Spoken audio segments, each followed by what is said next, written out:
What's up guys, TR Deadeye here today doing a review on a model 15.7 Smith and Wesson 38 Special. This right here is a beauty. If you look right there on the inside, you can see right there, model 15-7. If you need to know the model of your revolver, that's probably where it's going to be at. Model 15.7s were introduced in 1994. They made a few changes. They changed the extractor on here.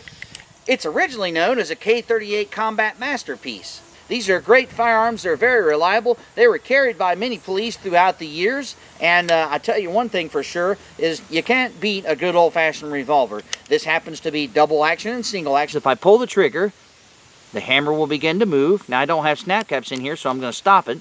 Because one thing you do not want to do is you don't want to dry fire these without having snap caps in it. Because, as you can see on here, the firing pin is pinned into the hammer, and if you dry fire it too much with that not having snap caps in there, it's going to cause this to wear down and then it won't fire anymore. Okay, one thing that's really nice about this Smith and Wesson is that it has an adjustable sight.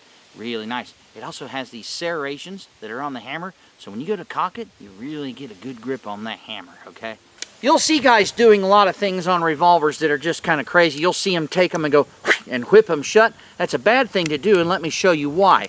Because inside of here, there's this little notch right there. You see that notch right there? Well, that catches on the cylinder right here. Do you see these little notches in the cylinder?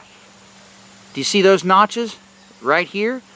That notch? So that notch, it catches inside there. So you don't want to do that because it's going to wear down and then it's not going to work for you anymore. It's going to get out of time and it won't function when you pull the trigger. The cylinder won't be lined up with the barrel correctly for it to fire properly, okay?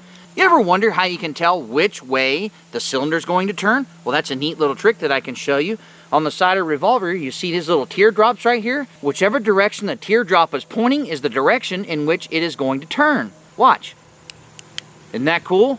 In double action, you have to pull the trigger really far for it to fire. Bang. Okay? But when you're in single action, if you pull it back, you barely touch that trigger and boom, she goes off. They're really sensitive, okay? So one thing about this particular one, it has a Polymer grip on it. It's an aftermarket type of grips that you can put on revolvers. And a lot of people do that because I'm telling you what, they're really nice in the hand. And it's a little bit better than what comes from the factory from Smith and Wesson. Not that they're bad, but a lot of people like these rubberized Polymer grips because a synthetic one was put on the new 1994 models instead of a old wood one, okay? They have speed loaders. You see this little booger right here? That's a speed loader. On here, this little piece in the back, this knob here in the back opens and closes it. So you open her up and then you begin putting the primer side back inside the speed loader like this. And once again, just drop them in there. Make sure it's open. Once you get it in there, then guess what? Once you get it in there, then guess what you do? Boop. Close her back up. No big deal. Take your cylinder here, push that back, open it up, okay? Once again, make sure you never flag yourself with a firearm. Very important rule, whether it's loaded or unloaded. Then take your speed loader right here. Okay, real simple. Take your speed loader, put it down in there. Okay, hold onto the cylinder so it doesn't turn. If you don't hold the cylinder, you're probably not going to be able to get it. Just hold onto the cylinder, turn it, boop, and they drop right in there. It's that simple. Make sure it says 38 Special.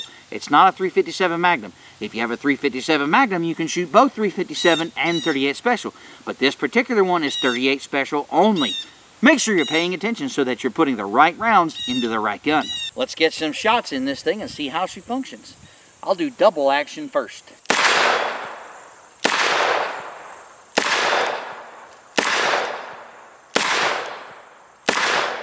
So once you get done shooting, open your cylinder, drop it down, and then just bring them out just like that with that extractor. So now I'm going to fire single action.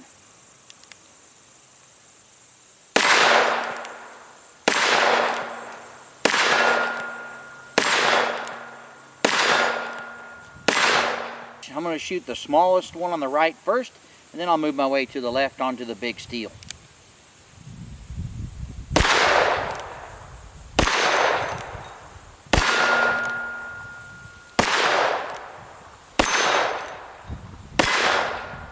So as you can see, they're not extremely powerful, but they definitely do the job.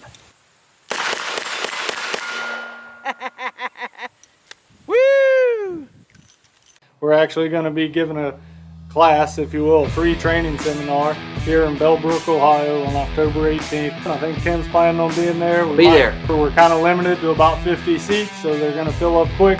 If you want to register, shoot me an email at Christopher Distel. It's D as in David, ISTEL, @bnesecurity.org.